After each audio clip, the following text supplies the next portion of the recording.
What a bright Monday morning in the city of Lagos, the home of Channels Television, Nigeria's news leader. And of course, this is the financial epicenter for 180 million Nigerians. Welcome everyone to the show. I am Bosun Mofayi. Let's get the show started.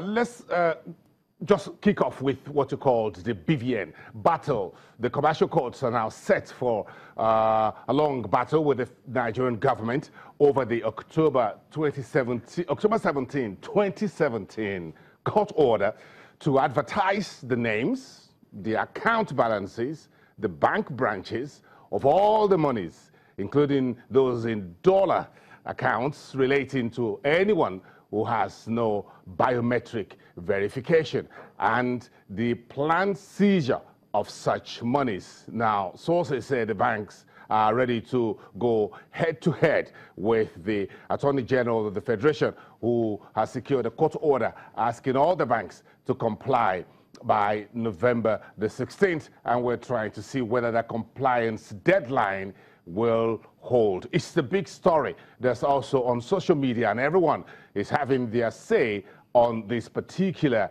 issue. The banks are set pussyfooting, according to some media reports, on whether to publish in the newspapers the names, the balances in the accounts, and the details of the owners of such monies that has no BVN, biometric verification number. That's what BVN stands for, in case you just listened to this for the first time. The big business this week is the business of the government, and that's the business of budgeting.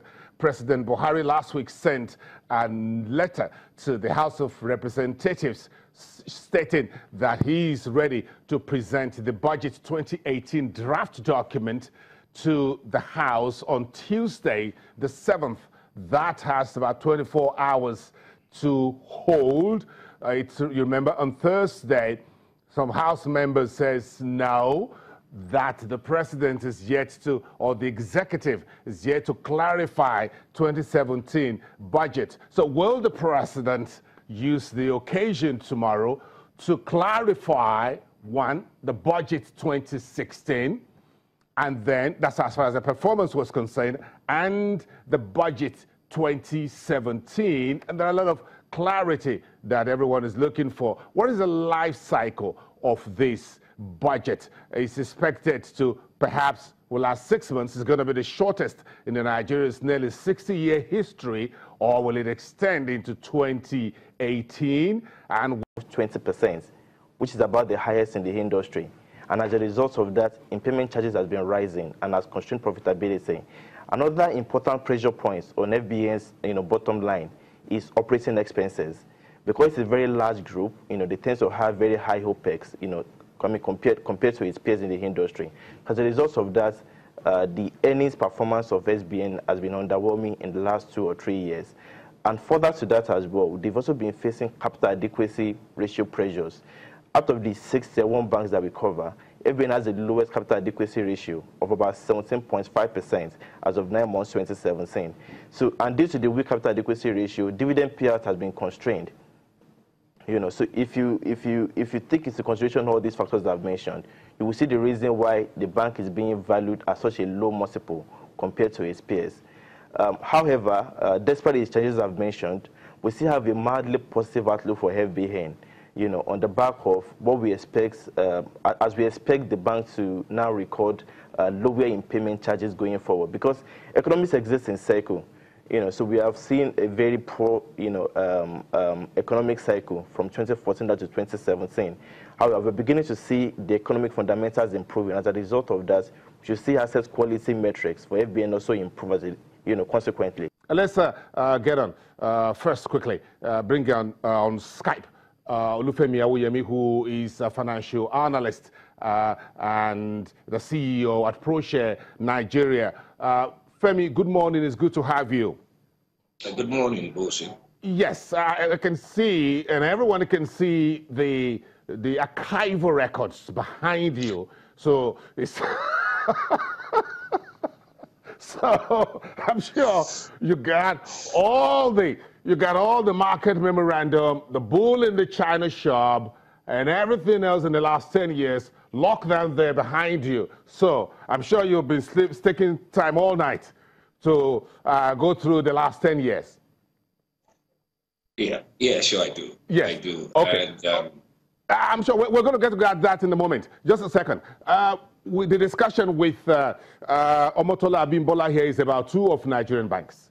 Of course, the big elephant is the FBN Holdings. Then Diamond Bank is also in the news this morning. So we're asking some of the questions. What's your take on First Bank? well, First Bank, because of its size, because of its dominant position in terms of account numbers, assets, balance sheet size, seem to took the huge brunt some of the challenges you had with exposure to risk areas, which he had, which surprisingly for me, it confronted wholeheartedly. And that is why you see what Exotica said is quite interesting. And I saw what Taiwo also sent out from Stockman, which shows you that share prices are recovering. The fundamental challenge had always been with the NPL position.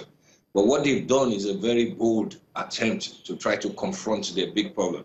What some of us in the analyst market think would be a 8-year, 9-year problem, they're beginning to dial it back and seemingly on a path in which they can begin to claw back the returns on assets, which had become a major issue. But significantly, what is happening in First Bank, from the knowledge we have, is far much more than dealing with NPLs.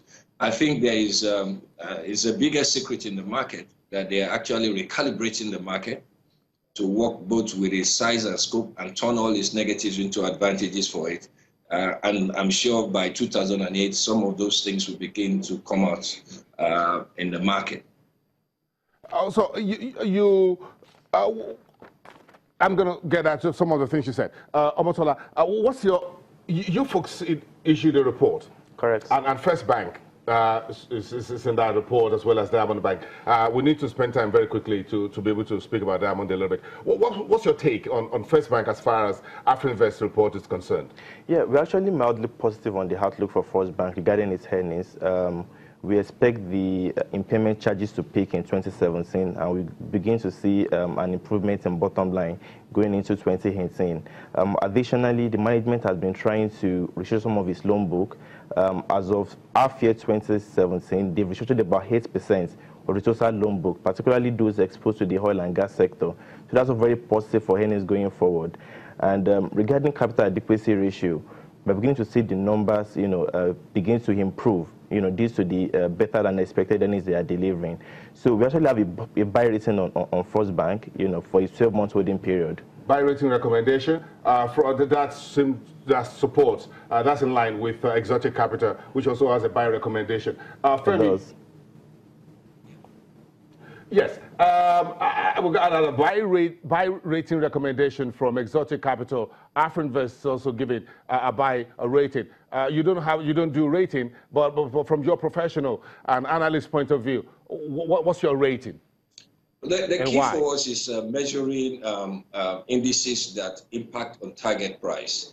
And from all we have done, we see that there is a significant consistency in improvements quarter on quarter in the transformation plans which the First Bank management has put in place. And surprisingly, they're consistent with in terms of meeting up on all those numbers. So we see an upward trajectory, and as such, we believe that the trading price will go up. Hence, the buy recommendation by most analysts in the market.